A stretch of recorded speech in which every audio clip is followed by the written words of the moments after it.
Bienvenidos a esta nueva edición de Spice Despachos, este desayuno ahora virtual, que por iniciativa de Wolters Kluwer y del colegio se reúne periódicamente para crear un pequeño espacio y reflexionar sobre los despachos. Más allá de la actualización de las novedades, que hay otros formatos al efecto, aquí se trata de abordar otros temas quizás más de fondo para los despachos.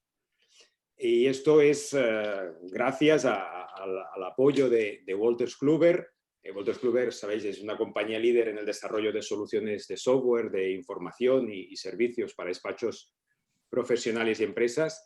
La semana pasada recibía un ranking que se publica anualmente en septiembre del Bug Report, que es el Global 50, donde salen las 50 mayores empresas del mundo de publicación, y estaba en el top 5, de las 5 mayores empresas del mundo. Por tanto, es un global player el que hoy tenemos con nosotros. La sesión de hoy se centrará sobre 3 conceptos: contabilidad, controlling e incertidumbre. Este es el eje sobre el cual nos van a hablar. Y al final, después de las 2 ponencias, podéis trasladar vuestras cuestiones, y durante el acto, por cualquiera de los canales, por el chat, por preguntas y respuestas, alzando la mano, y Joan Ramón moderará al final y os dará paso o trasladará vuestras cuestiones. Y hoy tenemos la suerte de contar con 2 excepcionales ponentes. Por una parte, tenemos en primer lugar a Oriol Amat. Él es catedrático de Economía Financiera de la Universidad Pompeu Fabra, decano de la Barcelona School of Management, también de Pompeu Fabra, vicedecano del Col·legi d'Economistes y vicepresidente de ACSID, y autor de numerosos libros de referencia en economía, empresa y análisis de empresas. Por otra parte, contamos también hoy con David Ollé. Él es el Controlling Manager de Wolters Kluwer, por tanto, además de eso, es un practitioner, o sea, está al día a día con los aspectos de control, y además es vicepresidente de la Asociación Española de Controllers y profesor de recursos humanos y finanzas en diferentes centros alrededor de España. Anteriormente él había estado como Corporate Finance Analyst también en Wolters Kluwer y en la sede de Ámsterdam, y también tuvo trabajos anteriores en Epson, y también estuvo en estuvo en Epson y estuvo en Accenture en la parte del sector bancario anteriormente. Y también él es máster en contabilidad y finanzas por la Pompeu Fabra y es Chartered Analyst. Es el Chartered Controller Analyst. Por tanto, 2 personas que tienen mucho a contarnos, y que es propio que uno detrás de otro nos irá hablando, en primer lugar, sobre todo de contabilidad, Oriol, y posteriormente sobre los aspectos de controlling, David. Sin más, agradeceros. Nuestro es el agradecimiento y vuestra es la palabra. Oriol, cuando quieras, quan vulguis, endavant. Buenos días, buen día. Acabo de compartir un PowerPoint, no sé si lo podéis ver bien. ¿Sí? ¿Se ve el PowerPoint? Perfecto. Sí, se ve. Muy bien, pues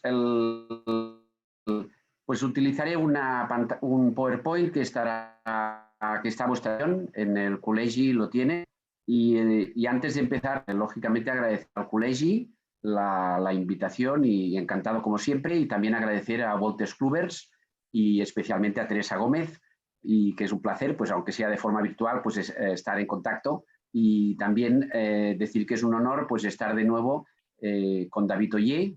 Hace, si no recuerdo mal, un año y medio compartimos otra sesión, y por tanto pues es un honor estar esta mañana con todos. Bien, mi idea es hablar de contabilidad, finanzas y control, pero lo haré desde un punto de vista, digamos, más macro, de los grandes temas, no tanto pues de detalles, de apuntes contables o de normas contables concretas. Lo haré desde una perspectiva más amplia de lo que es la función del profesional, de la profesional del mundo contable, finanzas y control, pero desde una perspectiva más amplia. Incluso en algún momento pues hablaré de temas también de macroeconomía, digamos. Bien, el punto voy a poner el PowerPoint que se vea bien. Vale, perdón. Así, hablaré de 4 puntos, que es primero la revolución 4.0 y su impacto en finanzas, contabilidad, control. En segundo lugar, la caída de la actividad económica. Este será un punto muy breve, pero que influye mucho en la función contable de finanzas y control. Y finalmente, unas conclusiones. En primer lugar, hablaré de la revolución 4.0 porque una buena parte de los cambios que se están produciendo en el mundo contable y financiero, una buena parte es simplemente una aceleración de una revolución que se inició hace unos años. Os voy a poner unos datos que son de hace algunos años. En concreto, la estadística que estoy poniendo ahora es una estadística del año 2013, que salió en el Economist. Entonces, fijémonos en la parte izquierda, pues habla pues, de la globalización, Internet, el Big Tech. Bien, aquí quería pedir unas disculpas. El PowerPoint lo tenía en catalán hasta hace unos pocos minutos. Los compañeros de panel son testigos de que el PowerPoint lo tenía en catalán hasta hace 4 o 5 minutos. Y entonces he hecho una traducción muy rápida con un traductor automático y a pesar de que lo he revisado, ahora veo que se me ha colado algún gazapo. En lugar de Big Tech pone Big Fecha, pues ya lo voy a corregir cuando os lo envíen, pero decir que es posible, a lo mejor se me escapa algún gazapo más. ¿Sí?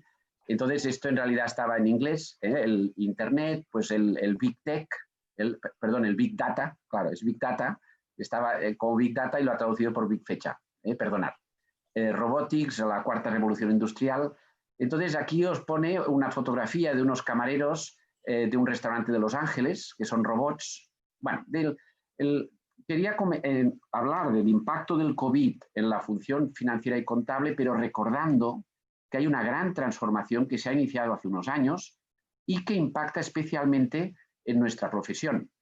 En la estadística de la derecha, igual se verá pequeño y no lo veréis bien, es una estadística, un estudio que se publicó en el Economist y el resumen de este estudio es un estudio más amplio, hecho por 2 investigadores, que analizaba en el año 2013 cuál sería el impacto de la robotización, de la informatización, del Big Data, etcétera, cuál sería el impacto en diferentes profesiones o actividades. Y fijémonos que una de las profesiones donde más impacta la cuarta revolución industrial la tenéis en la penúltima línea, que es contables y auditores, con un 94%. Y entonces este estudio lo que intentaba responder es qué probabilidad hay de que se produzca pérdidas de empleo en determinadas profesiones. Y en la profesión contable y de auditoría, pues un 94% de probabilidad de que haya pérdidas de empleo. Veréis a mitad de este estudio, a mitad de la tabla, que habla de los economistas, también con un porcentaje bastante elevado de probabilidad de que se produzcan pérdidas de puestos de trabajo. Por tanto, hace ya unos años, y esta es una estadística de 2013, hace ya unos años que se ha iniciado una transformación muy importante. Aquí pongo otro dato de otro estudio de Ernst & Young, perdón, de Deloitte en este caso, de Deloitte, que habla de actividades en las que puede producirse o que hay una alta probabilidad de automatización. ¿Sí? Y dentro de estas actividades veréis, en la parte izquierda pone actividades relacionadas con el mundo de la empresa y de las finanzas o de la contabilidad. En la parte izquierda están esas partes esas actividades contables financieras que tienen una baja probabilidad de automatización. ¿Sí? Y veremos que, por ejemplo, son los directores financieros, ¿sí? Financial managers, los directivos de finanzas y también los analistas de proyectos financieros, profesionales del management, Business and Financial Project Management, o sea, las personas que gestionan proyectos. Por tanto, ahí hay una baja probabilidad de automatización y, por tanto, baja probabilidad de que haya una sustitución de lo que hace una persona por una máquina. Pero si nos vamos a la derecha tenemos otras actividades y la mayoría de ellas son del mundo contable, control, finanzas. Fijaros, administradores financieros, controllers de crédito, ¿sí? Técnicos contables y financieros. Bien, aquí el mensaje de esta tabla es que cada persona evalúe qué tipo de actividades hace y si está haciendo actividades que tienen una alta probabilidad de automatización, pues significa que estamos sentados en una silla que se está empezando a mover. Y por tanto, significa un toque de atención importante. Pongo a continuación otro estudio, que este es un estudio que creo que es interesante, sobre todo de cara al futuro, y después de los datos que he dado de que hay alta probabilidad de desaparición de empleo en el mundo contable, control y finanzas, pues en cambio este otro estudio de EY de 2014 también, pues nos apunta un poco hacia dónde va, hacia dónde tiene que ir la contabilidad, las finanzas y los profesionales de estas actividades. Fijaros, en esta tabla lo que tenemos son 4 grandes actividades que hacen las personas del mundo contable financiero. Esta tabla sobre todo está pensada para las personas del mundo de contabilidad y control. Fijaros que distingue 4 tipos de actividades, que son, arriba de todo, las actividades de negocio, abajo de todo, las habilidades contables, o sea, arriba, habilidades de negocio, abajo, habilidades contables. En la izquierda tenemos, si son actividades más bien de tipo reactivo, y en la derecha actividades de tipo proactivo. La diferencia, recordemos, entre reactivo y proactivo sería cuando estamos con una persona que toma la iniciativa en la empresa y que ayuda a la empresa a crear valor. Una persona reactiva, una persona proactiva. Fijémonos, por ejemplo, en la tabla por la izquierda, cuando tenemos la función del scorekeeper sería el contable, la persona que registra, el bookkeeping, o sea, la persona que lleva los libros de contabilidad. Libros de contabilidad, procesar transacciones, hacer reconciliaciones. Claro, todo esto, las reconciliaciones bancarias. Yo recuerdo hace muchos años, cuando empecé trabajando en auditoría, pues una de las grandes tareas era reconciliar las cuentas bancarias con la contabilidad de la empresa. Hoy en día la mayoría de firmas de auditoría esto lo tienen automatizado.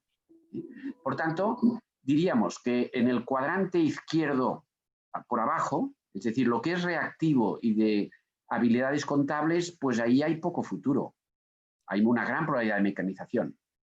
En cambio, si nos vamos arriba, en la parte izquierda, pone commentator, la persona que narra, la persona que explica los números, que explica, que hace análisis de desviaciones, pues ahí hay un gran futuro. Aprovecho para comentar que vamos a sacar un monográfico de la revista de Contabilidad y Dirección, que además lo ha coordinado Xavier. Pues es un monográfico muy interesante sobre la visualización de datos. Es cuando salga, pues vamos, es muy recomendable porque ayuda a ver cómo explicar mejor, cómo narrar mejor lo que ocurre en la empresa. Y hay un gran futuro en lo que es la visualización de datos. Por tanto, como comentador, como explicador, como narrador de lo que pasa en la empresa, aquí hay mucho futuro. Si nos vamos a la derecha, abajo, hay la parte de custodio. Y aquí, por toda la evolución de la normativa, del cumplimiento, del compliance, aquí de nuevo son actividades con mucho futuro. A veces son costes importantes y que no generan un valor, pero los temas de compliance vienen dados por la legislación, que cada vez es más compleja y con más requisitos. Entonces, la habilidad, los temas de custodia, de gobernanza, pues de hecho es un tema realmente muy relevante y con mucho futuro. Perdón. Bien, y en el cuadrante de arriba, a la derecha, está el socio de negocio. Y esto tiene mucho que ver sobre todo con las personas de controlling, también de finanzas, pero también de controlling. El enfoque como creador de valor, asesor de la empresa, que propone retos a la dirección para la gestión de decisiones. Y por tanto diríamos, en esta tabla el mensaje es, hace muchos años, yo recuerdo que en Estados Unidos al contable se le llamaba contador de cacahuetes, peanut counter. Eso sería el scorekeeper, la persona que hacía la contabilidad, que registraba la contabilidad. Esta es una actividad que tiene menos futuro, lógicamente. En cambio, todas las demás, lo de explicar, lo de narrar lo que pasa en la empresa con datos, lo de socio de negocio o lo de custodio, ahí hay mucho futuro.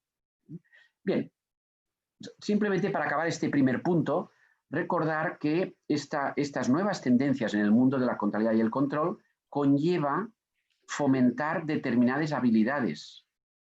Veréis en este estudio también de EY, habla de cuál es la importancia de una habilidad y controllers y contables contestan cuál es su nivel en esa actividad. Y fijaros, por ejemplo, una actividad muy importante, cada vez más importante, está hacia la derecha cuando ponen las habilidades de comunicación. Fijaros que es muy importante, es de las más importantes, pero los contables y controles reconocen que tienen menos habilidades de comunicación. Bien, aquí habla de la habilidad de comunicación, habilidad de liderazgo, habilidad de gestionar personas, etc. Bueno, el mensaje de este primer punto es que estamos en plena revolución industrial, la cuarta revolución industrial, que tiene un gran impacto en nuestra profesión y que el coronavirus esto además lo está acelerando. Por tanto, este sería el primer punto. Voy a pasar al segundo punto. Entramos ya en el tema del coronavirus. Y aquí el segundo punto será muy breve. Tenemos una caída muy importante de la actividad económica. Esta caída está provocando morosidad, cierre de empresas, mucho paro. Hay personas que se sorprenden de que a las pocas semanas de un confinamiento pues haya empresas que ya interrumpen los pagos. Bien, simplemente hay que recordar que en el mundo de la empresa pasa lo mismo que en el mundo de las familias.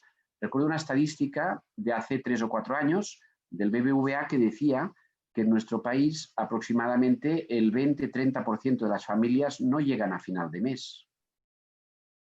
Pues también hay empresas que no llegan a final de mes. Luego daré algunos porcentajes de la dificultad que hay para aumentar ventas y tener beneficio. Enseguida los daré, ¿no? Entonces hay empresas que tienen dificultad para llegar a final de mes. Pues claro, una empresa que tiene dificultad para llegar a final de mes, ahora imaginemos que además se cortan o se reducen drásticamente las ventas y por tanto los cobros. Aquí veo que hay otra errata, pone cierre de emprendidas, son cierre de empresas. Me disculparéis, esto luego lo corregiré y ya os lo enviarán corregido. Cierre de empresas. Bien, entonces, claro, todo esto lleva a una caída del consumo, de la inversión, y entonces el mensaje simplemente es que en función de lo que haga, en primer lugar, de lo que haga el coronavirus, si llegan o no esas vacunas, si empiezan a llegar, el gobierno italiano anunciaba hace un par de días que en diciembre ya administrarán 3 millones de vacunas. Hay que ver si serán efectivas, si no lo serán. Bien, en función de cómo vaya el coronavirus, pues lógicamente la economía irá a continuación, hacia arriba o hacia abajo. También depende de lo que hagan los gobiernos. Si siguen habiendo los ERTE, si se prolongan, si hay más ayudas aún a las empresas. Hay países que están ayudando más. Hablaría de Dinamarca, de Francia, de Italia, de Suecia. Pero también es verdad que hay países que aún están ayudando menos que el nuestro. Entonces la clave es, seguirá habiendo el rescate, será más intenso el rescate de lo que ha sido hasta ahora. Y luego viene lo que hagan las empresas, hasta qué punto haya solidaridad en todas direcciones. De esto lo mencionaré un poco más después y también es muy importante el nivel de capitalización y endeudamiento. Bien, aquí quería compartir 3 estudios. Los 2 primeros, digamos que serían más rigurosos que el tercero. El tercero lo he hecho en los últimos días, está a medio hacer y por tanto es simplemente un estudio provisional, pone estudio en curso. Aquí simplemente es para entender un poco qué está pasando con muchas empresas. Arriba veréis que pone el 2017, que es un año en expansión, y de cada 100 empresas, esto está hecho con 210.000 empresas, usando la base de datos SABI del registro mercantil, con datos de 2017, que era un año relativamente bueno de la economía. Se trata de ver a qué empresas les subían o bajaban las ventas y a qué empresas el beneficio subía o bajaba. En el primer cuadrante tenemos las empresas en las que las ventas, en el segundo cuadrante las ventas suben y el beneficio sube. En un año bueno es el 43% de las empresas. Por tanto, de cada 100 empresas en un año bueno, con economía en expansión, tenían beneficio y ventas subiendo el 43% de las empresas. En cambio, en un año bueno había un 21% de las empresas en las que el beneficio bajaba y las ventas bajaban. Luego hay las posiciones intermedias de empresas que bajaban ventas però subien benefici, un 10%. Disculpa, Oriol, hauries de maximitzar la imatge perquè ara se teu a tu imatge completa. Així es veu bé? No, ara se't veu a tu. Cliques 2 vegades sobre la... Clico sobre la imatge 2 vegades? Sí, a veure si... No? Jo ho veig bé. Ho veieu bé o no? Ara bé, perfecte. Endavant, sí, sí. ¿Vale? Sí, ¿ahora se ve bien? Sí, sí. Vale. Pues disculpar, bueno, si vuelve a haber algún otro tema, sobre todo avisarme. Bien, entonces estaba diciendo que en un año bueno de la economía, de cada 100 empresas, pues no todas ganan dinero y en realidad ganan dinero y aumentan ventas un 43%. ¿Y qué pasa en un año malo? Os pongo los datos de 2009. Fijaros, en un año malo también hay empresas a las que le suben las ventas y el beneficio, un 20%. Pero hay muchas más empresas que bajan las ventas y el beneficio, 46%. Bien, esto está hecho con 210.000 empresas, por tanto, es un estudio bastante representativo. Hace unos días empecé a hacer un estudio con empresas en el momento actual, en pleno coronavirus, no es contabilidad cerrada, es con encuestas, preguntando a empresas cómo les van las ventas y los beneficios, y los datos, digamos, que son parecidos a los de 2009. Son datos no cerrados de cómo está yendo el año. Fijaros, está hecho solo con 322 empresas y, por tanto, la representatividad es muy baja. Pero fijaros que hay un 22% de empresas que las ventas les suben. Aquí os diría, por los datos que he podido ver, son empresas farmacéuticas, supermercados, e-commerce, determinados tipos de consultoría tecnológica, empresas que venden tecnología, les suben las ventas y el beneficio, un 22%. Y en cambio, hay un 54% de empresas que les bajan las ventas y el beneficio. Y por tanto, este 54% sería peor que el de 2009. Bueno, entonces, esto simplemente es para dar unos datos que impactan claramente en toda la empresa y en todos los profesionales de la empresa, pero especialmente a la dirección general y también a contabilidad, finanzas y control. ¿Sí? Bien, con esto paso al tercer punto, el impacto del COVID, y veréis que hablaré de impacto y hay temas que son muy genéricos, que afectan a la contabilidad, pero que también afectan a la dirección general o afectan a cualquier persona que tiene responsabilidades directivas en la empresa. Entonces, temas generales. Pues bueno, pues veo que las empresas que lo están haciendo bien, lo que están haciendo es priorizar al máximo las personas. En épocas como las actuales hay mucha inseguridad, hay muchas dudas, pues la dirección, que también tiene dudas, esas dudas las tiene que guardárselas e intentar transmitir a su equipo pues la máxima confianza posible. Y aquí un tema muy importante que sí que afecta más a contabilidad y control, protección de activos estratégicos. Los activos estratégicos, por supuesto, son los productos, son las personas que trabajan en la empresa, pero también son los proveedores. Esto significa, por ejemplo, que a lo mejor hay proveedores que en lugar de retrasarles el plazo de pago, a lo mejor hay que anticiparlo para que no cierre el proveedor. A lo mejor si ese proveedor cierra, nos va a perjudicar mucho, además de que nos sabrá mal, porque a lo mejor es una empresa con la que tenemos una relación muy estrecha y nos interesa que siga, por muchos motivos, no solo económicos, y por tanto esto afecta a las personas de la empresa que gestionen los pagos. Un tema también más estratégico, creo que en el momento actual todas las empresas que puedan se han de concentrar en cómo crecer, cómo encontrar nuevos productos, nuevos canales de comercialización, en lugar de solo recortar gastos. A pesar de que en muchas empresas hay que recortar gastos para sobrevivir, por supuesto que sí. Y luego a nivel personal, pero esto afecta al contable, pero afecta a cualquier otra persona, controlar las emociones, evitar la sobrereacción, hacer tu trabajo. Si eres contable, controller, responsable de finanzas, ayudar a tu director, a tu jefe, jefa, a conseguir sus objetivos y los objetivos de la empresa. Esto lo hemos de tener en cuenta ahora en medio del coronavirus y en cualquier momento de nuestra vida profesional. Y decía solidaridad en todas las direcciones. Aquí os pongo un ejemplo. Las tiendas IKEA pues, hacen donaciones de productos para personas vulnerables. Bien, aquí quería compartir sobre el tema de la actitud un estudio muy simple que hice hace un par o tres de meses. Fijaros esta frase que es del Para Ballarín, una persona muy apreciada que falleció hace pocos años. Hay una frase que a mí me gusta mucho que dice: la vida no es como te la dan, sino como te la tomas. Nosotros ahora estamos en pleno coronavirus y la vida que nos dan, pues para muchas personas es muy complicada. Hay temas de salud, hay temas económicos, hay mucha incertidumbre, pero lo importante no es cómo nos la dan, sino cómo nos la tomamos. Y voy a compartir un estudio muy sencillo que hice hace unos meses, como os digo, lo puse en el Twitter. Tengo 2 llamadas perdidas de 2 personas conocidas. No son amistades, no son familia. Ya sabéis que hay los amigos, conocidos, saludados. Pues estarían 2 personas conocidas. No son amigas, son algo más que saludados o saludadas. Son 2 personas conocidas. Y entonces tú sabes que tú tienes en el móvil 2 llamadas perdidas. Una es optimista, proactiva, cuando hablas con ella te anima, y la otra es una persona pesimista, te habla de catástrofes. Siempre que hablas con esa persona, cuando te despides, te notas que te ha consumido energía. La primera te ha dado energía, la segunda te ha consumido energía. Bien, la pregunta que haría es, ¿a qué persona te apetece más? Perdón, esta frase también es así una catalanada, que viene más de gusto, perdonad, esto lo adaptaré. ¿A qué persona te apetece más devolver la llamada? Bueno, cuando puse esta encuesta en el Twitter, las redes sociales ya sabéis que pasa de todo y, en fin, es como...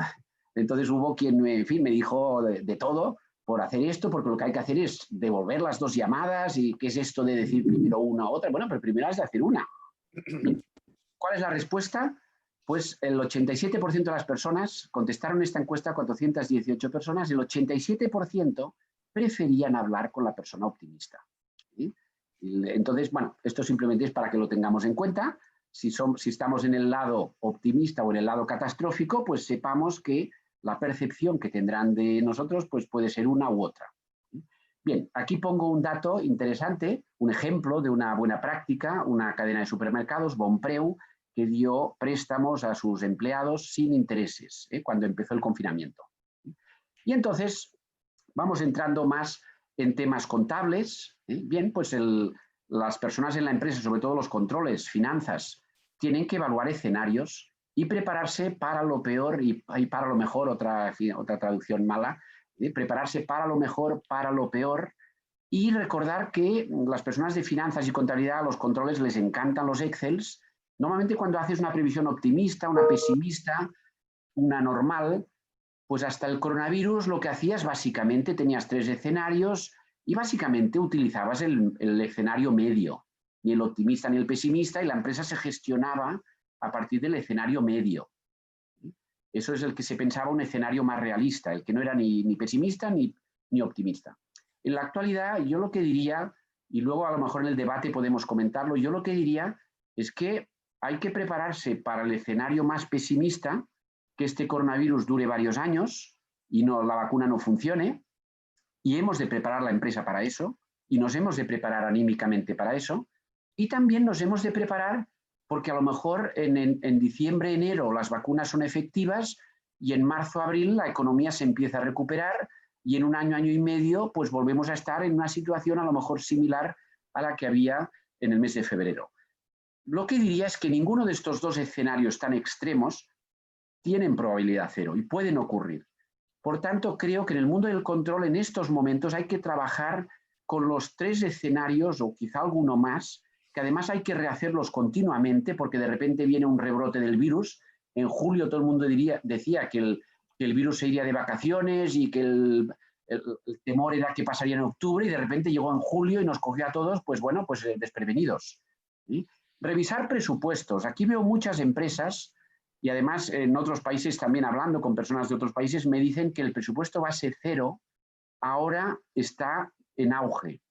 El presupuesto base 0, recordar, es hacer los presupuestos partiendo de 0, no dando por bueno ninguna partida de gasto de la que había hasta ahora, partiendo de 0. Y aquí simplemente decir que es muy importante contrastar lo que se había previsto para este 2020 y para el 2021, contrastarlo con lo que está pasando. Aquí os pongo la venta prevista, la línea roja es la venta prevista antes de empezar el año, la línea verde es lo que está ocurriendo. Bien, pues en función de lo que está ocurriendo, esas previsiones que normalmente se hacían mensuales y que no se retocaban durante un año, yo diría que en estos momentos también es muy útil aplicar lo que se llama el rolling forecast. El rolling forecast, los que tengáis más juventud acumulada, recordaréis que se le llamaba antes ¿cómo se llamaba? En las ventas totales acumuladas, la venta móvil, el total anual móvil. Igual Javier recuerda el nombre, que veo que hace cara de... El TAM o la... El TAM, exacto. El TAM, tiene razón Javier, y he visto por su cara que le recordaba el total anual móvil, el TAM. El total anual móvil es, en lugar de tener un presupuesto fijo todo el año y que simplemente vas calculando desviaciones, el total anual móvil es que cada mes quitas un mes de la previsión y le añades un mes al final. Esto se puede hacer por meses, se puede hacer por trimestres. Entonces creo que el TAM, el total anual móvil, ahora vuelve a tener interés. ¿Sí? Cuando hablamos de finanzas y contabilidad de nuevo, pues tenemos el problema de la liquidez. La pregunta es, ¿el capital es adecuado? Son las personas de finanzas las que tienen que evaluar si el capital es adecuado. En general se habla de un 40% de fondos propios. ¿Es adecuado el capital si no hay que conseguir capital? Pensemos que ahora no es un buen momento para vender inmuebles o para vender activos porque los precios han caído mucho y, por tanto, si falta capital, pues hay que ver si la empresa puede poner ese capital. ¿La liquidez está en peligro? Los presupuestos de caja, pues normalmente se hacen una vez al mes, se van revisando. En la actualidad yo veo que las empresas están haciendo presupuestos diarios que se van revisando continuamente. Hay que revisar las inversiones, posiblemente aplazar dividendos, aprovechar todas las vías de financiación que hay, los ICOs, los ICFs, esto ya depende de cada comunidad autónoma. Entonces recordar que hay países que los ICOs, ICFs pues no tienen interés, que tienen a lo mejor algo menos de papeleo, pero bueno, son una buena oportunidad para muchas empresas. Y luego priorizar la gestión del fondo de maniobra. Las personas de controlling, de finanzas y también la dirección general tienen que llevar una gorra que es gestora de fondo de maniobra para asegurar los suministros, revisar los sistemas de cobro, revisar, renegociar todos los temas de pagos y en algunos casos, cuando convenga, pues aplazamiento de pagos. Cuando hablamos de finanzas, recordemos alguna oportunidad. Recuerdo aquí en el colegio, en el mes de marzo, en un webinar, pues yo comenté que la bolsa había caído un 39%, estoy poniendo el Eurostock, y cuando hablé de este tema, hablé del Eurostock, la bolsa había caído un 39% el 18 de marzo y hablamos de la oportunidad que representaba esa caída. ¿Sí? Entonces podéis ver que ha habido una subida de un 44% hasta el mes de julio. Yo recuerdo sobre este tema, avanzo que siempre que hago previsiones me suelo equivocar, pero cuando hacía esta previsión en marzo de que había una oportunidad de compra y escribimos algunos artículos en periódicos, pues dijimos hay una oportunidad de compra. En el mes de julio también escribimos algunos artículos diciendo que tal como estaba evolucionando el coronavirus, pues que había mucha incertidumbre y que esa oportunidad había desaparecido. Bueno, el mensaje de esta pantalla es que en momentos de caídas muy bursátiles, muy importantes, caídas en el mercado inmobiliario, hay oportunidades de compra, desgraciadamente para quien tiene tesorería.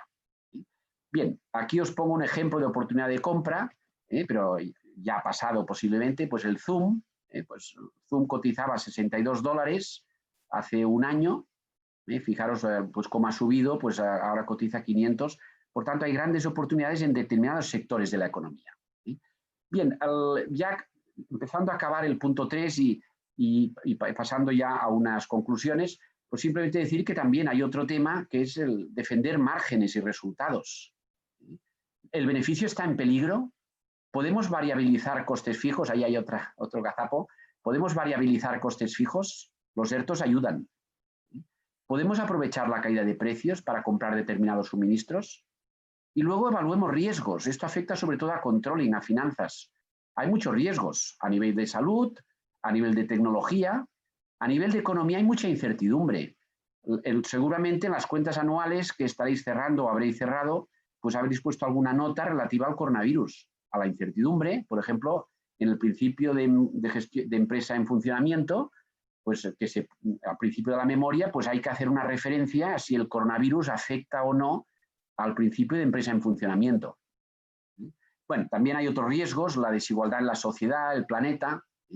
Cuando hablamos de defender márgenes y resultados, pues aquí otro tema importante, revisar el modelo de negocio. Y aquí los controles pueden ayudar mucho a simplificar, acelerar la digitalización. Hay oportunidades de negocio. Esto es un tema más de dirección general, de marketing, detectar productos que aumentan demanda, mejorar habilidades digitales. Aquí hay un ejemplo que lo comentábamos en el colegio en alguna ocasión. Esta empresa china que en el mes de febrero en Wuhan, cuando se hunde con el primer confinamiento que hubo en China, pues a esta empresa se le hundieron las ventas un 90% porque tenía 100 tiendas de perfumería que las tuvo que cerrar todas, con 2.000 empleados. Pues lo que hicieron, de esos 2.000 empleados, cogieron a 100 empleados, en una semana los formaron para que sean influencers y a través de las redes sociales, es una empresa que ya trabajaba las redes sociales anteriormente, pues a través de estos 100 influencers y vendiendo todo por e-commerce, pues consiguieron en relación al año anterior que las ventas se duplicasen. Por tanto, son ejemplos de empresas que consiguen darle la vuelta a la incertidumbre, ¿no? Hay otro ejemplo muy conocido de una empresa china también que apostó una gran inversión durante varios años en una película, Lost in Russia, y en el momento que iban a estrenar la película, pues los cines estaban cerrados. Bueno, pues ¿qué hicieron? Pues vendieron la película, los derechos a diferentes apps en streaming, de vídeos en streaming, y consiguieron vender 91 millones de dólares con 600 millones de espectadores, que es más de lo que pensaban vender con esta revista. Es decir, que incluso en momentos negativos hay oportunidades. Aquí tenéis SEAT fabricando respiradores y ya pasando a las conclusiones, pues hemos visto en el punto 1 pues el tema de que no hemos de confundir el COVID con la revolución 4.0. Son dos fenómenos que están impactando y el COVID está acelerando la transformación que supone la revolución 4.0 y que nos impacta clarísimamente a nuestra profesión. Sobre la crisis, pues recordar que las crisis empiezan y acaban. Y entonces aquí quería proponer medidas muy intuitivas, muy genéricas algunas de ellas, pues todas empiezan por A. La primera, ahora conseguir que se rescate la economía, conseguir que no cierren más empresas. Os daré un dato que lo miraba hace pocos días. ¿Cuántas empresas han cerrado en nuestro país desde febrero? Pues el dato lo doy para Cataluña, que miré los datos para Cataluña, es un 20%, perdón, 20.000 empresas han cerrado. 20.000 empresas son muchas o pocas, son 20.000 sobre 600.000. Sobre 600.000 empresas, pensar que de esas 600.000 empresas hay 400.000 que no tienen empleados, son autónomos. Por tanto, de 600.000 empresas han cerrado, se han dado de baja en seguridad social, pues se han dado de baja 20.000. Son bastantes. Por tanto, ahora hay que seguir rescatando. Hemos hablado de la gente, apostar por la gente. Si localizamos algún catastrofista cerca, pues alejémonos lo que podamos, no nos aportará nada. No. Otra cosa es reconocer que las cosas están mal, reconocer lo que hay que corregir, pero sin olvidar que también hay algo positivo. Y cuando entramos en el mundo financiero, pues apuntalar caja y margen. Contables, controles y financieros pueden ayudar mucho en ese punto. Adaptar la información. Hemos hablado de presupuesto base cero, hemos hablado del TAM, del total anual móvil, hemos hablado del rolling forecast, de ir adaptando el presupuesto, hemos adaptado de mejorar la información con los Excels de tesorería diarios, no semanales o mensuales, y luego aprovechar oportunidades, en esto lo comentaba al final, ayudar en todas direcciones y a la última, pues aprender de los errores. Revisemos lo que hacemos con la sanidad, con la ciencia, etc. Por tanto, simplemente decir que estamos en un momento muy grave, que también la Revolución 4.0 impacta de forma muy importante en nuestra profesión, pero que hay que avanzar y que hay oportunidades. Muchas gracias. Bien. Gracias, merci, Oriol. David, cuando quieras, por favor, adelante. Muy bien. Bueno, en primer lugar, buenos días a todo el mundo, buen día a tothom. Simplemente daros las gracias, ¿vale? Daros las gracias al col·legi, ¿vale? Por la oportunidad esta, porque la verdad es que esto, sinceramente, es un lujazo para mí. Compartir panel con Oriol es un placer, la verdad es que es un orgullo y la verdad es que vale la pena realmente escuchar siempre lo que dice, ¿vale? ¿Qué vamos a ver hoy? Pues mira, muy sencillo. Voy a compartir primero de todo pantalla. A ver si compartir pantalla. Si me decís...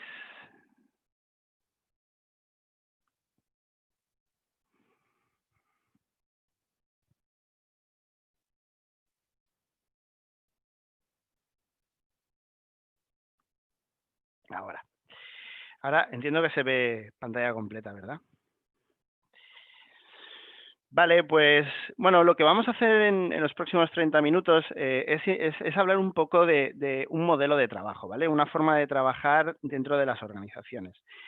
Cuando hablamos de organizaciones y cuando hablamos de control de gestión, sobre todo, pensamos siempre en grandes empresas, en grandes corporaciones, en grandes multinacionales. Pero al final me gustaría aquí hacer un paréntesis, ¿no? Y realmente subrayar de que el control de gestión, ¿vale? No es solo para las grandes corporaciones. Es una forma de trabajar que es aplicable a cualquier tipo de empresa. Y es por esto, ¿vale? Por lo que quiero decir que en el momento que estamos viviendo, la incertidumbre que existe ahora mismo en los mercados y en la economía, ¿vale? En las empresas, yo creo que aquí, buscando siempre, y aquí quiero ser optimista, ¿vale? Aquí quiero seguir un poco la línea de Uriol, ¿vale? De optimismo. Eh, creo que aquí podemos identificar muchas oportunidades, por ejemplo, para los despachos, ¿vale? Para los despachos profesionales. ¿Por qué? Porque es un valor añadido que podrían ofrecer a todas estas pequeñas empresas que a lo mejor no tienen este conocimiento, ¿vale? O este expertise sobre control de gestión, ¿vale? Pues intentar asesorarles, intentar ayudarles, ¿vale? Para que sus negocios funcionen aún mejor, ¿de acuerdo? Dicho esto, me gustaría presentaros un poco lo que vamos a ver hoy, ¿vale? Hoy vamos a trabajar básicamente 3 puntos. Por un primer punto donde vamos a hablar de cuál es el ámbito de actuación del control de gestión, ¿vale? Cuáles son aquellas teclas que tocamos, el terreno de juego donde nos estamos moviendo constantemente, ¿de acuerdo? Luego me gustaría hacer un pequeño inciso y hablar sobre los entornos de incertidumbre, ¿vale? El modelo VICA, supongo que muchos de vosotros ya habréis oído hablar del modelo VICA, pues simplemente me gustaría pues, poner en contexto lo que es un modelo VICA y reflejarnos un poco la situación de hoy, ¿vale? Donde estaría identificada dentro de este modelo, ¿vale? Y por último, ¿vale? Para acabar, lo que intentaremos aportar, ¿vale? Lo que intentaremos hacer es explicar un poco las palancas o las teclas donde nos tenemos que apoyar desde el Departamento de Control de Gestión, ¿vale? Para poder trabajar y aportar valor en estos entornos de incertidumbre. ¿Sí? Bueno, pues dicho esto, si os parece, vamos a hablar un poquito de cuáles son los pilares del control de gestión, ¿de acuerdo? El terreno de juego donde nos movemos básicamente se sustenta en 3 ejes, ¿de acuerdo? Estaríamos hablando del eje estratégico, ¿vale? Hemos de tener muy claro desde control de gestión o el control era de tener muy claro cuál es la estrategia de la empresa, ¿vale? Cuál es el objetivo estratégico de la empresa y realmente, ¿vale? Cuando tenemos claro cuál es el objetivo estratégico de la empresa, intentar identificar que todas las áreas funcionales de la organización suman o reman en la misma dirección hacia ese objetivo común, ¿de acuerdo? Sí que es cierto que todas las áreas van a tener objetivos diferentes, pero todos estos objetivos tienen que estar construidos de forma que seamos capaces de llegar a este objetivo estratégico que nos habíamos planteado inicialmente, ¿de acuerdo? Entonces aquí el control sería un poco el que vele de que realmente la estrategia llegue, ¿vale? Y los recursos se utilicen con el fin de alcanzar este objetivo común, ¿vale? La parte más operativa aquí es realmente trabajar codo con codo, ¿vale? Y aquí es un concepto que voy a hablar constantemente durante la presentación de hoy, ¿vale? Es el de colaboración. Hemos de trabajar mucho codo con todos los departamentos de la organización. Hemos de ser muy empáticos, hemos de ser muy proactivos. Hemos de estar muy cerca de todas estas áreas de la organización para entender qué es lo que necesitan y para qué lo necesitan, ¿de acuerdo? Porque si somos capaces de entender para qué lo necesitan, sí, entonces seremos capaces de analizar si ese para qué está alineado con la estrategia que persigue la organización y entonces hacer rodar, ¿vale? Todo el flujo de forma correcta. Y por último tendríamos la parte más, el eje, ¿vale? Que es el económico-financiero. Este es el que todos conocemos, este es nuestra zona de confort, vamos a decir, ¿vale? Este es el que comentaba Uriol durante toda su ponencia, ¿no? Donde donde aquí el controller tiene que ser un poco el business partner, ¿vale? Tiene que ser esa persona que sea capaz de traducir los números en mensajes que todo el mundo entienda, porque muchas veces nos ponemos a hablar de provisiones, no sé, de amortizaciones, de la capitalización de los costes que habíamos introducido el año anterior, y mucha gente se nos queda con cara de ¿qué está diciendo este hombre? ¿Vale? Entonces, aquí lo que tenemos que hacer simplemente es intentar traducir todos estos números en mensajes que todo el mundo entienda, ¿vale? Que la organización comprenda y que la organización interiorice. Porque esa va a ser la forma en que cuando vayamos a ponernos en contacto con ellos desde el punto de vista más operativo, ¿vale? La forma de trabajar y los objetivos que queramos conseguir, ¿vale? Sean mucho más asequibles para todo el mundo desde un punto de vista de entendimiento, ¿de acuerdo? Bueno, pues una vez que ya tenemos un poco más claro cuál es el ámbito de trabajo del controller, ¿vale? O del departamento de control de gestión, vamos a ver un poco en base a estos tres ejes que acabamos de comentar, cuáles serían las herramientas, ¿vale? Que tendríamos que tener en cuenta en cada una de ellas, ¿vale? Por ejemplo, cuando estamos hablando de la parte más económica, aquí sí que estaríamos hablando desde un punto de vista de gestión financiera, ¿vale? Y haciendo referencia a lo que comentaba Oriol, aquí hemos de trabajar mucho, pues, cuáles son las prioridades de mi organización, ¿vale?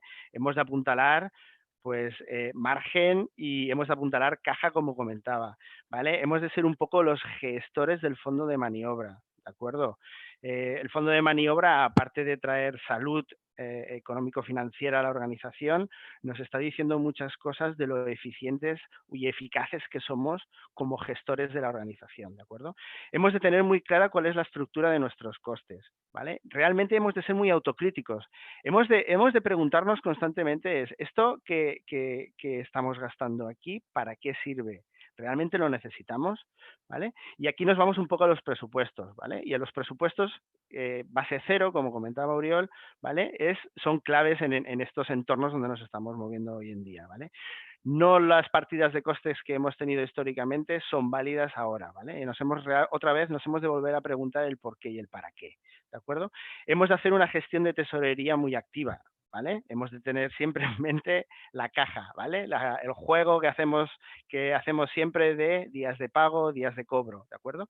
Y por último, trabajar constantemente en simulaciones y análisis de sensibilidad. Cuando hablamos de simulaciones es intentar trabajar en esos escenarios, ¿vale? Probables que se pueden producir alrededor de nuestro negocio y que puedan impactar, ¿vale? en la gestión de nuestra organización.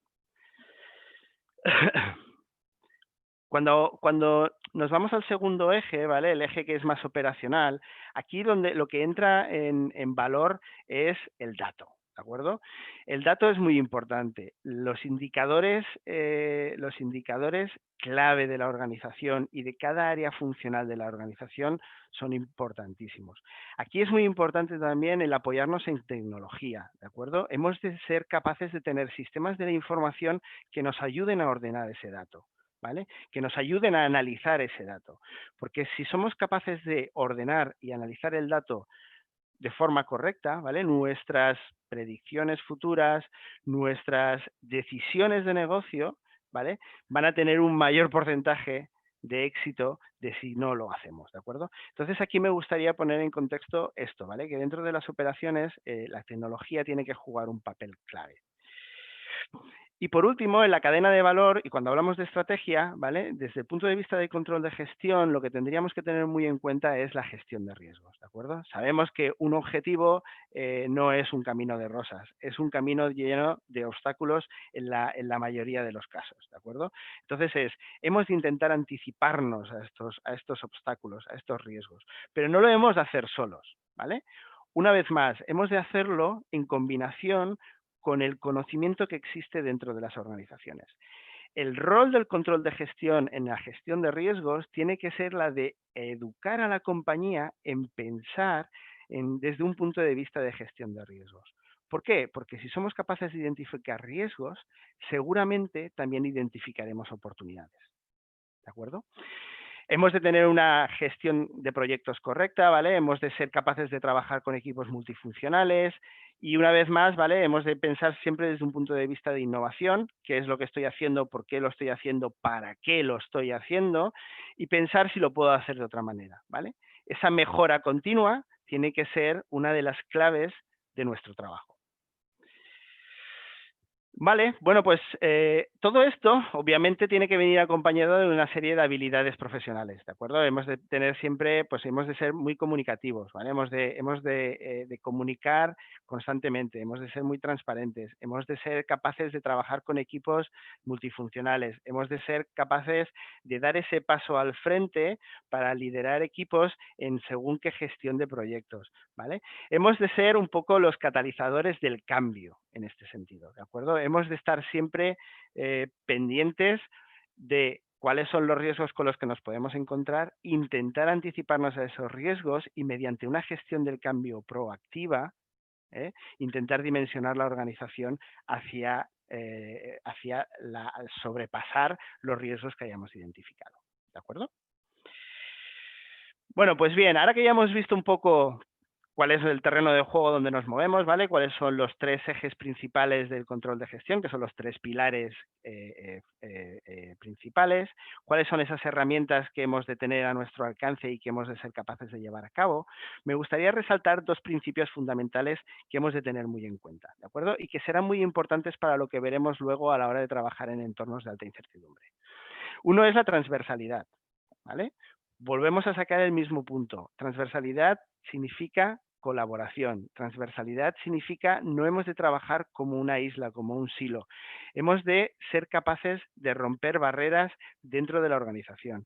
Hemos de ser capaces de exprimir el conocimiento que existe dentro de las organizaciones. El conocimiento muchas veces no lo hemos de tener nosotros como controllers, sino simplemente hemos de ser un poco la tecla donde se apalanque el negocio con el fin de generar valor, ¿de acuerdo? Entonces, la transversalidad y el apoyo a través de toda la organización, intentando recolectar, el conocimiento de toda de la información de toda la organización, será clave para poder desarrollar nuestro trabajo de forma correcta. Y en segundo lugar, el otro principio, ¿vale?, que quería resaltar era la visión de futuro. Y aquí Oriol también ha hecho varias menciones al respecto. Cuando hablamos de visión de futuro, estamos diciendo que necesitamos anticiparnos a posibles escenarios que se puedan producir.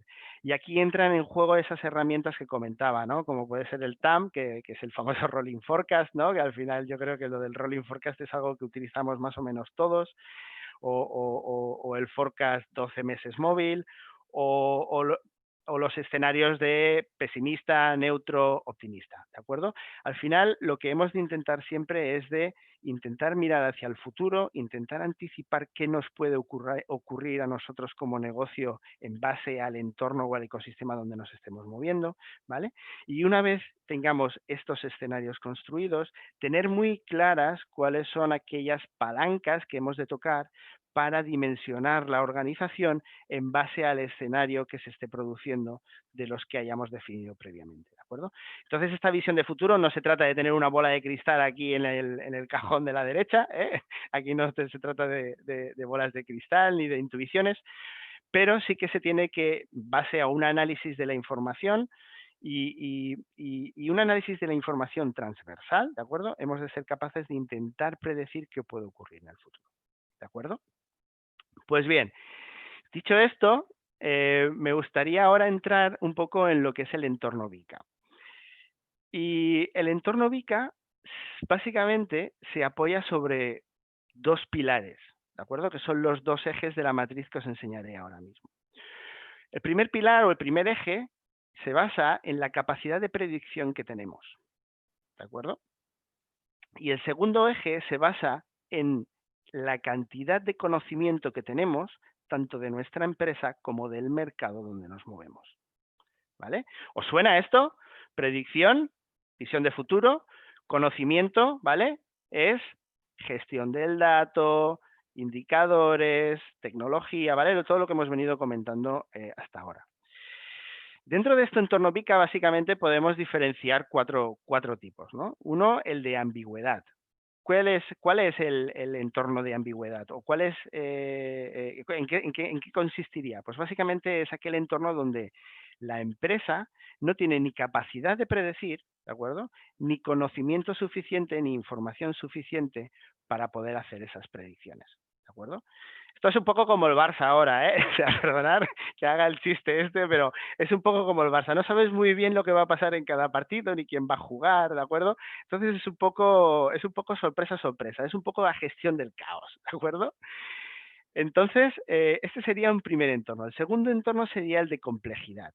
En un entorno de complejidad, tenemos poco conocimiento, ¿vale? Tanto interno como externo de la organización, pero sí que tenemos capacidad de predecir. Más o menos podemos llegar a decir lo que podría ocurrir en un futuro cercano, ¿de acuerdo? Pero nuestro conocimiento dentro de la empresa necesita ser trabajado y necesita una mayor claridad y necesitamos una mejor gestión de la información, ¿de acuerdo? El tercer entorno sería el de incertidumbre. ¿Vale? Y un entorno de incertidumbre básicamente se sustenta en tenemos mucha información nuestra, tenemos mucha información del mercado donde nos estamos moviendo, pero nuestra capacidad de predicción es muy limitada, ¿de acuerdo? Y aquí podríamos situar un poco el ejemplo del COVID. ¿Vale? El ejemplo del COVID, bueno, de hecho yo creo que el COVID, dependiendo mucho de la organización, se movería en el eje del conocimiento, ¿vale? Podría estar entre ambiguo e incertidumbre. ¿Por qué? Porque dependerá del volumen de datos que seamos capaces de gestionar dentro de nuestras organizaciones, pero lo que sí que está claro es que en ambos la capacidad de predecir es muy limitado, ¿vale? Ahora mismo estamos en un entorno muy cambiante, las cosas constantemente están variando, y entonces no sabemos muy bien, ¿vale? El impacto que nos puede llegar a tener en nuestros negocios, ¿de acuerdo?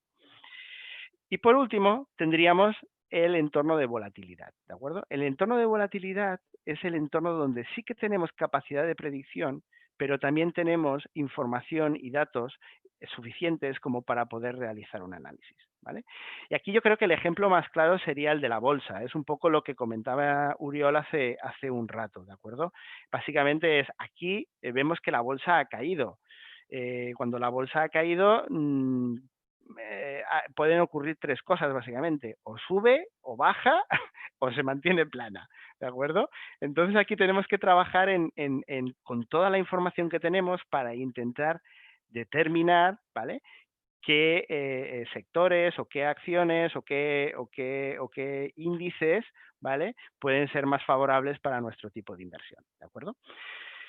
Dicho esto, ¿cómo podemos, desde control de gestión, aportar valor en estos contextos de incertidumbre? Pues bien, obviamente los pilares o las palancas que hemos de trabajar son los dos ejes del escenario VUCA, ¿de acuerdo? Es, por un lado, todo lo que es la gestión de la información, ¿vale? Que sería esa gestión de la información a través de equipos transversales. Hemos de entender bien por qué han ocurrido las cosas, hemos de ser capaces de empatizar con todas las áreas funcionales de la organización, el entender el por qué ha ocurrido y qué podemos hacer para que no vuelva a ocurrir, ¿de acuerdo? Por otro lado, hemos de trabajar muy bien el dato, hemos de apoyarnos sobre sistemas de información, hemos de apoyarnos sobre tecnología que nos ayuden a ordenar ese dato, ¿vale? E intentar dedicar el menor tiempo posible al proceso de transacción de información, ¿vale? Y dedicar todo ese tiempo a analizar el dato y a intentar generar, en base a esos indicadores clave, cuál puede ser la propuesta de valor que optimice la gestión empresarial que estamos haciendo de nuestro negocio. ¿De acuerdo?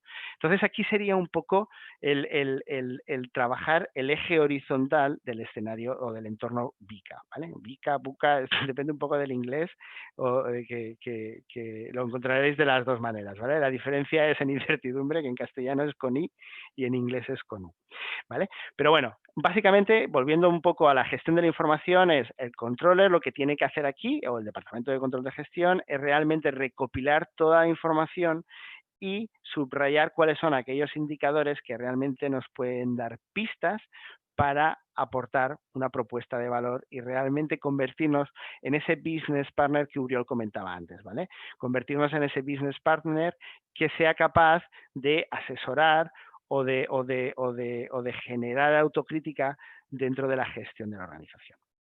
Bien. El segundo eje que deberíamos de trabajar, ¿vale?, en estos entornos de incertidumbre sería la capacidad de predicción, ¿de acuerdo? Es qué podemos hacer para mejorar nuestra visión de futuro. Bueno, pues básicamente esta visión de futuro la podemos trabajar desde tres aspectos, ¿de acuerdo? En primer lugar, tendríamos que intentar definir el futuro, ¿vale? Poca broma con esto, parece sencillo, pero definir el futuro, si supiéramos todos lo que va a ocurrir en el futuro, seguramente que trabajaríamos o lo haríamos de forma diferente. Pero al final, cuando hablamos de definir el futuro, lo que estamos diciendo es, hemos de definir el futuro como un rango, ¿vale? Hemos de intentar evitar que definimos el futuro como un único punto. Habéis de pensar que a mayor unicidad del objetivo, mayor probabilidad de equivocarnos vamos a tener, ¿de acuerdo? Entonces, ese rango nos tiene que dar un ámbito de trabajo, un ámbito de análisis dentro de nuestra organización lo suficientemente bueno. ¿Para qué? Para poder identificar cuáles son esas fuerzas relevantes de nuestra organización y poder dimensionar los recursos económicos, tecnológicos y los procesos de la organización para adaptarnos, para prepararnos, ¿vale?, para ese futuro que hemos dibujado. ¿De acuerdo? Aquí lo más importante al final es, hemos de intentar definir ese escenario, pero junto a ese escenario hemos de tener muy claras cuáles son esas teclas, ¿vale? Cuáles son esas acciones, cuáles son esos planes de contingencia que vamos a llevar a cabo si ese escenario se produce, ¿vale? Se materializa. ¿Por qué hemos de trabajar de esta forma? Porque eso va a hacer que seamos... Perdón. David, disculpa, maximiza por favor la pantalla. ¿Está maximizada? A ver. No, ahora no la vemos. ¿Ahora? ¿Todavía no? ¿Ahora? Yo creo que sí. Bueno, los compañeros yo creo que la ven ya. ¿Sí? ¿Sí? Vale. Vale, genial. Perfecto. Gracias. Vale, y bueno, únicamente esto, ¿vale? Únicamente es, lo que hemos de tener muy en cuenta es, a la hora de definir este futuro, el objetivo que perseguimos es el tener muy claras cuáles son aquellos planes o aquellas acciones que vamos a llevar en cada uno de los escenarios que hayamos dibujado. ¿Por qué? Porque eso nos va a dar una adaptación al medio muy alta, ¿vale? Eso va a significar que seamos muy ágiles, ¿vale? Que la forma de gestión sea muy robusta, ¿vale? Y que nos convirtamos en una empresa muy resiliente. Cuando hablamos de resiliencia, aquí lo único que queremos decir es que con esta capacidad de reacción ágil que podemos llegar a tener prediciendo el futuro, aunque nos tropecemos, que nos vamos a tropezar, porque aquí todos nos vamos a tropezar de una forma u otra, es a mayor anticipación, ¿vale?, mayor va a ser esa resiliencia, ¿de acuerdo? O sea, más rápida va a ser el levantarnos y el continuar corriendo, ¿de acuerdo? Pues bien, si somos capaces de realmente exprimir ese conocimiento de la organización a través de la tecnología, a través de los sistemas de información y a través de los equipos funcionales de la organización, y nuestra capacidad de predecir crece, ¿vale? Entonces, desde el Departamento de Control de Gestión, lo que intentaremos siempre es llevar a nuestro negocio desde un aspecto ambiguo, ¿vale?, hasta un aspecto volátil.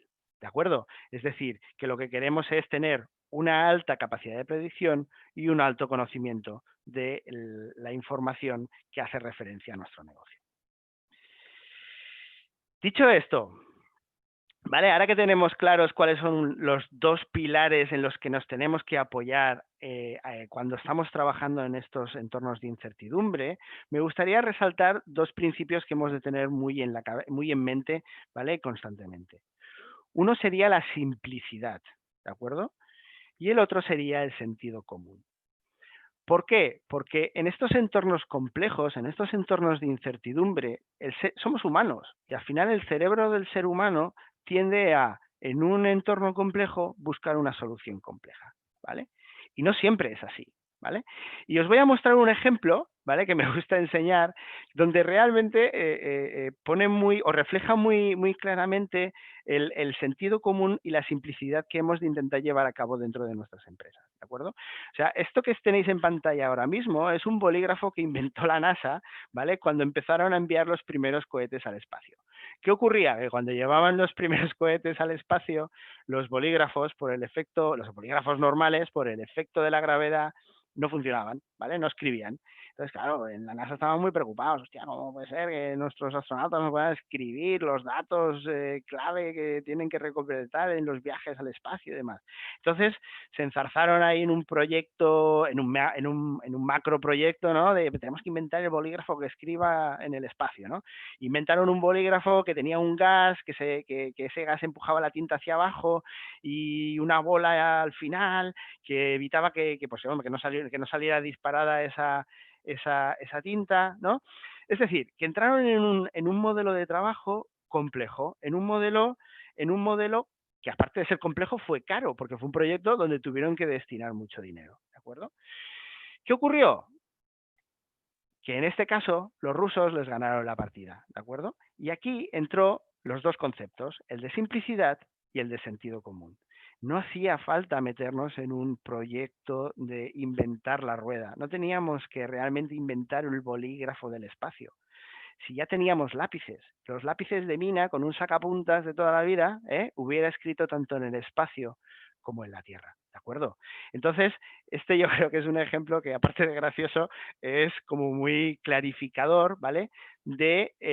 Hemos de dar un paso atrás, hemos de realmente, una vez más, preguntarnos junto con el resto del equipo es para qué estamos haciendo y qué queremos conseguir con ello, ¿vale? Y aplicar modelos simples, ¿vale? No nos volvamos locos, porque lo único que vamos a hacer es perder el scope, ¿vale? Perder enfoque y realmente no llegar incluso al objetivo que nos habíamos planteado inicialmente. Pues bien, ya acabando, ¿de acuerdo? Me gustaría recapitular un poco los conceptos que hemos mencionado durante estos 25 minutos que llevamos hablando, ¿de acuerdo? O sea, ya no estamos dentro de un entorno digital, ¿no? No solo estamos ya dentro de una transformación digital, que ahora con los confinamientos y con el COVID-19 esta transformación digital se está acelerando, cada vez más hemos de estar más digitalizados. Ya los eventos, por ejemplo, como este, ya no se hacen presenciales, se hace todo mucho a distancia, ¿de acuerdo? Hemos de entrar en esa rueda, ¿vale? Y hemos de adaptarnos a ello, ¿vale? Pero ya no solo es eso, sino que además teníamos unos entornos disruptivos. O sea, hemos de tener en cuenta que también nos movemos en entornos donde en cualquier momento una empresa puede aparecer y realmente echarnos del mercado, ¿vale? Con una idea innovadora y que realmente pueda canibalizar nuestro producto. Ya no solo teníamos estas dificultades, sino que ahora encima le añadimos otra más, que serían estos entornos VICA, ¿de acuerdo? Donde nuestra capacidad de predicción realmente se ve muy limitada. ¿Cómo podemos trabajar en estos entornos? Pues básicamente hemos de trabajar como comentábamos, ¿de acuerdo? Hemos de ser muy ágiles, ¿vale? Hemos de ser muy proactivos. Esa agilidad y esta proactividad tiene que venir acompañada de una adaptación, ¿vale? Y esta adaptación lo que nos va a proveer es de una resiliencia como negocio, ¿vale? Sí que nos vamos a tropezar, pero este tropiezo va a ser mucho más pequeño, vamos a ser más rápidos en levantarnos y vamos a poder conseguir continuar corriendo, ¿de acuerdo? Y por último, por recordar lo que comentábamos al principio, ¿vale? Las tres dimensiones en las que hemos de trabajar. El controller no es solo económico-financiero, el controller ha de moverse sobre las tres dimensiones. Ha de trabajar las operaciones, ¿vale? Ha de estar muy cerca de las operaciones y entender cuáles son sus necesidades. Ha de conocer muy bien cuál es la estrategia y cuál es el objetivo que persigue la organización, ¿de acuerdo? Y obviamente hemos de tener en un gran porcentaje de nuestro trabajo muy clara cuál es esa gestión financiera, esa gestión de costes, esa gestión presupuestaria que nos va a llevar a optimizar esos recursos que tenemos dentro de la organización. ¿De acuerdo? Hemos de ser transversales, hemos de trabajar nuestra capacidad de predicción, hemos de ser simples, ¿de acuerdo? No intentemos inventar la rueda, simplicidad, ¿vale? Porque eso nos va a ayudar a que todo el mundo se enganche y todo el mundo nos entienda. Hemos de aplicar sentido común en las formas de trabajar y en las decisiones que tomemos dentro de la organización, ¿vale? Y hemos de tener como objetivo principal la optimización de los recursos que están dentro de nuestra organización, ¿de acuerdo? Así que sin más, me gustaría acabar con otra frase positiva, ¿de acuerdo? Esta es de Winston Churchill. La verdad es que es una frase que me parece muy bonita, ¿no? Me parece muy bonita porque al final en un momento como el actual, ¿no? Y haciendo un poco la broma de a qué persona llamarías antes en el tuit de Oriol, yo creo que llamaría primero a la negativa, pero le cortaría rápido para decir, oye, mira, es que tengo que llamar a otra persona, y entonces llamaría a la optimista donde realmente pasaría más tiempo, ¿no? Porque yo creo que al final la optimista es la que te da mucha más energía para continuar pedaleando, ¿vale? Pero me gustaría refrasear un poquito esta frase de Winston Churchill, ¿vale? O sea, ya no es soy optimista, no parece muy útil ser otra cosa, sino que a mí me gustaría a lo mejor decir soy optimista porque no es rentable ser otra cosa. Y para ello necesitamos gestionar la información, predecir escenarios futuros y posicionar a nuestras empresas para que puedan adaptarse a lo que les depare el futuro. ¿De acuerdo?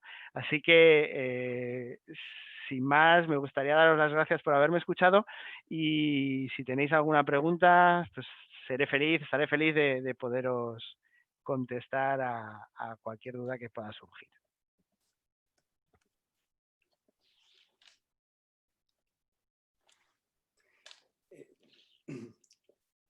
Yo no he visto cuestiones, yo tengo alguna para trasladaros.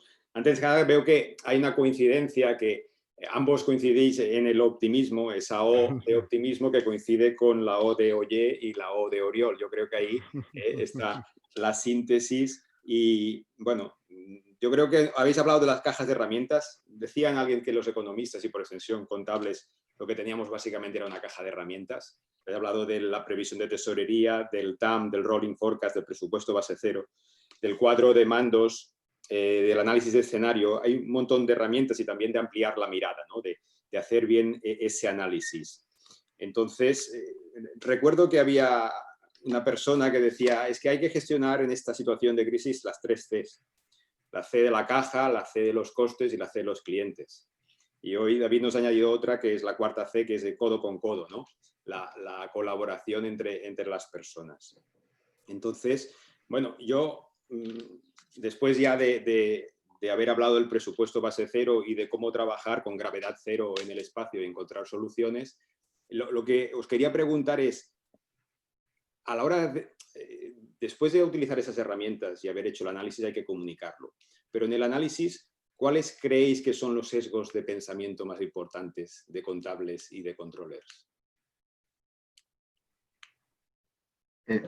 ¿Sesgos? ¿A qué te refieres? ¿A qué cosas nos apartan a veces de encontrar la verdadera solución? O sea, que tenemos nuestro mapa mental que normalmente nos dirige a pensar de una determinada manera cuando esa no es...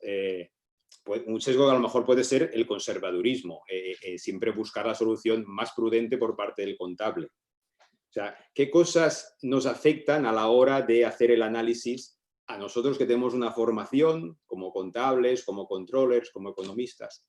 ¿Qué elementos creéis que nos pueden apartar en nuestra manera de pensar, en este ADN que llevamos incorporado a la hora de hacer el mejor análisis en las situaciones complejas? Esta es una pregunta compleja realmente. A ver, yo cuando comentas el perfil, pero vamos, pensando en alto, y esta sí que era una pregunta que no estaba preparada, por ejemplo, las personas del mundo contable especialmente, a lo mejor las de finanzas no están así, pero las personas más contables suelen ser personas que son más prudentes que la mayoría. En un momento como el actual, la prudencia es una buena cualidad.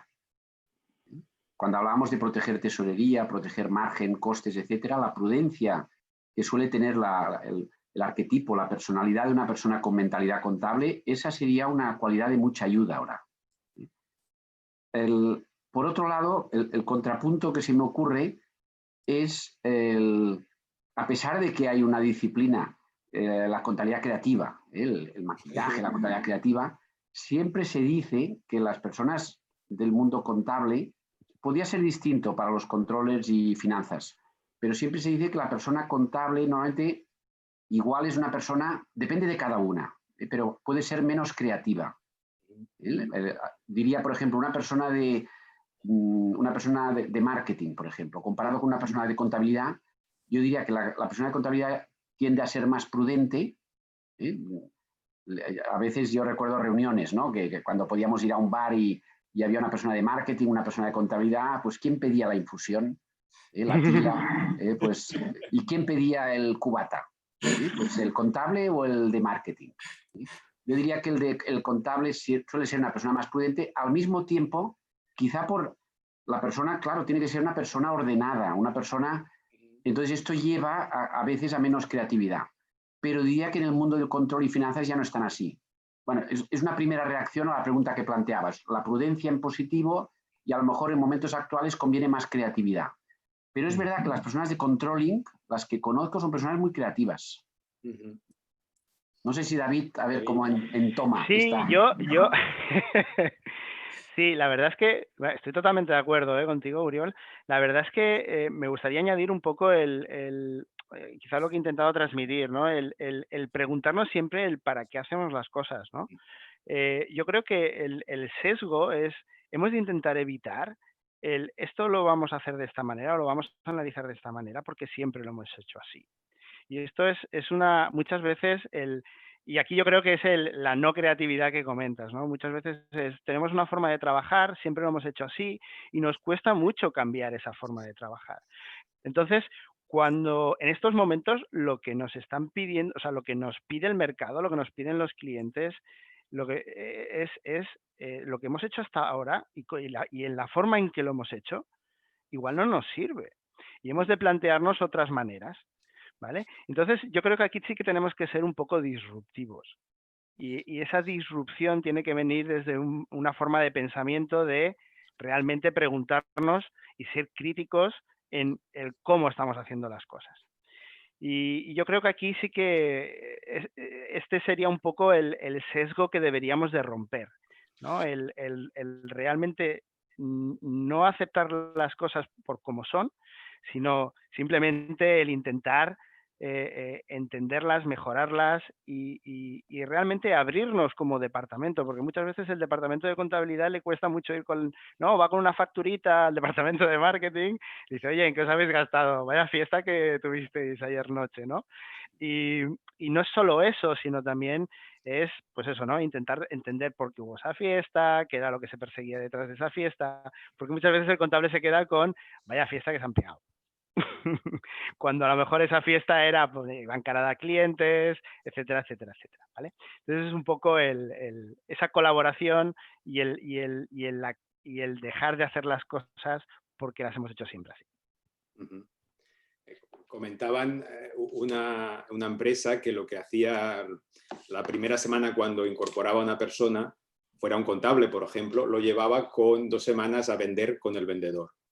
Iba a las farmacias y vendía, entonces ya después esas preguntas de por qué ese gasto de marketing o de comercialización después ya se atenuaban porque realmente veía la complejidad de vender y de tratar con el cliente y de incurrir en ese gasto. José Ramón, no sé si hay cuestiones, José Ramón. Sí, bueno, aquí nos hacen una... A ver, preguntan que si creen que la evolución de un contable es hacia el controller y si se recomienda formación en el contable en otras habilidades que le lleven más al mundo del controller. Mira, este es un tema muy relevante. Seguro que David también comentará, ¿no? Pero para una reacción rápida, yo recuerdo que mi padre, que muy conocido en el colegio y que va a hacer ahora 94 años, pues él cuando en uno de sus primeros trabajos, la prueba de selección que le hicieron era unas tiras de suma muy largas, estaban en una especie de polideportivo, cientos de personas, les dieron unas sumas, unas tiras de suma, y entonces esa entidad, una caja de ahorros, tenía que contratar a 6 personas. A los 6 que contrataban era de esos cientos de personas a los que hacían la tira de suma más rápido y sumando correctamente. Y entonces mi padre, que aún tiene esta habilidad, pues fue uno de los 6 que entraron en esa caja, ¿no? Entonces, yo recuerdo, en fin, pues las asignaturas, dentro de un programa de contabilidad, estoy hablando de hace muchas décadas, una de las asignaturas que había era caligrafía. Y si habéis visto libros de contabilidad, pues la letra de redondilla. Bueno, entonces, claro, las habilidades que se necesitaban hace unas décadas son diferentes de las que se necesitaban hace 4 o 5 años y son diferentes de las que se necesitan hoy. Entonces, esta cuestión me parece muy relevante. Un contable, hasta hace poco, lo que se valoraba mucho es que fuese una persona ordenada, metódica, que cuadrase, que supiese cuadrar, tuviese habilidad para cuadrar los estados contables, las conciliaciones. Claro, lo de cuadrar ahora pues es que se hace informáticamente. Yo recuerdo había trabajado en una caja de ahorros hace muchos años, en los veranos, haciendo prácticas, y recuerdo cuando finalizaba la jornada, pues había que cuadrar lo que había pasado. Y entonces a veces se producía un descuadre y no se encontraba ese descuadre y a lo mejor, pues en lugar de acabar de trabajar a las 3 de la tarde, pues acababas a las 12 de la noche porque no se encontraba el descuadre. A veces era una peseta que, en fin, que había bailado de algún sitio. Ahora lo que me explican desde hace años en las entidades de crédito es que el cuadre es automático. Cuando se cierra la caja y se cierra la oficina a 1 hora, pues 1 minuto después el cuadre está hecho. Bien, lo que quiero decir es que las habilidades que se necesitaban hace unos años y hoy son distintas de las que ya se necesitan hoy o dentro de un tiempo. Ahora lo que se necesita es una persona, y por eso creo que hay una transición del contable, ahí hay menos trabajo que se va a crear en el futuro, pero en el lado del controller aquí hay mucho trabajo a crear. Hemos hablado del comentador, de la persona socio de negocio, de la persona que custodia. Pero claro, ahí las habilidades son diferentes. Hay que saber manejar grandes cantidades de información, el Big Data. Hay que tener conocimientos estadísticos para sacar conclusiones de mucha información. Al mismo tiempo, hay que fomentar una habilidad que muchas personas de contabilidad a veces, pues por las características de su trabajo durante mucho tiempo, la han descuidado, que es la habilidad de presentar en público, comunicar, la habilidad de liderar. Durante muchos años las personas en contabilidad han tendido a ser personas muy reservadas y esa habilidad la necesitaban para poder dedicarse a cuadrar bien la información. Por tanto, estoy totalmente de acuerdo que estamos en medio de una transición y de la misma forma, si ahora nos dijese alguien, no, es que yo hago la letra de redondilla mejor que nadie o las tiras de suma las hago más rápidos que nadie, vale, pues eso estará muy bien, pero no es lo que se necesita hoy en día. Hoy en día se necesitan otras habilidades. Sí, sí, totalmente de acuerdo, ¿eh? O sea, al final de hecho iba a poner el mismo ejemplo que comentabas tú, Oriol. Al final tú comentabas del commentator y el business partner, ¿no? Y entonces sí que es verdad que yo creo que desde un punto de vista de contabilidad, lo que son los procesos más fácilmente automatizables, como el bookkeeping y demás, pues esto realmente... Claro, estamos en una aceleración donde va a ser todo automático y tenemos herramientas que realmente te ayudan a hacer esto. Entonces, esa persona, obviamente que entraba esta información dentro de los sistemas contables, tiene que evolucionar junto con la tecnología, ¿no? Y tiene que dedicar realmente a analizar esa información y a aportar valor para una mejor toma o una mayor calidad de la toma de decisiones, ¿no?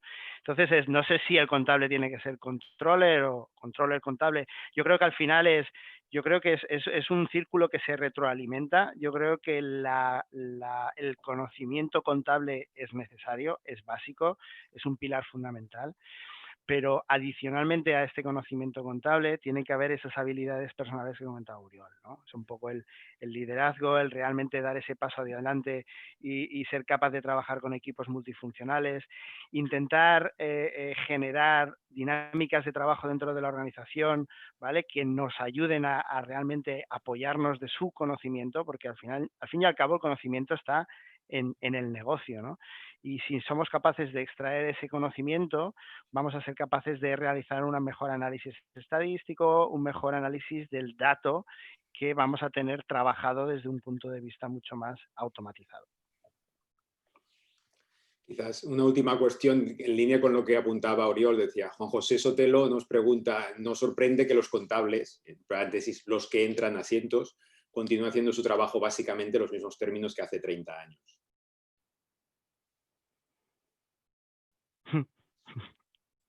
Sí, ¿y tú cómo lo interpretas, Xavier?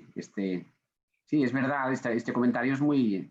Yo pienso que hay una parte que es así, que se continúa registrando de la misma manera, entrando el registro contable a partir del documento, y hay organizaciones ya, por supuesto las medianas, las más grandes, que ya han automatizado este proceso, que ya hay sistemas que los OCR se han afinado mucho, que ya hay sistemas de captación de imagen que reconocen las facturas con una elevada probabilidad de acierto, que los bancos hay la posibilidad de descargarse los extractos. Entonces, se ha automatizado en parte, todo que a pesar que en algunas ocasiones continuamos haciéndolo de la misma manera y, por tanto, sí, hay una parte que sí, pero yo creo que la mayor van integrando las herramientas. Esta es mi opinión del día a día que vivo.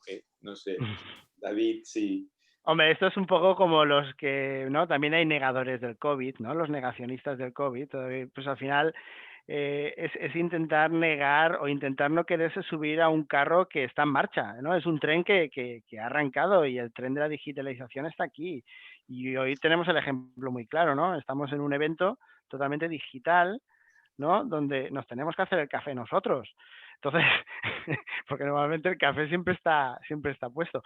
Entonces, obviamente hay gente que esta adaptación al cambio, hay gente que va más rápido y gente que va más lento, pero totalmente de acuerdo. O sea, ahora mismo tenemos tecnologías que nos ayudan pues esos OCRs nos ayudan a contabilizar facturas, reconciliaciones de bancos automáticas. Entonces, al final, ¿por qué no apoyarte en esta tecnología y realmente dedicar ese tiempo que inviertes en entrar a estos asientos en aportar otro tipo de valor o en hacer otro tipo de tarea, ¿no? O sea, al final no es que si no hago esto, no hago otra cosa, no, es que si no entras a un asiento, tienes que evolucionar y tienes que pensar en, vale, ¿y cómo puedo ahora sumar, cómo puedo aportar valor dentro del departamento contable financiero, ¿no? Muchas gracias. Sí.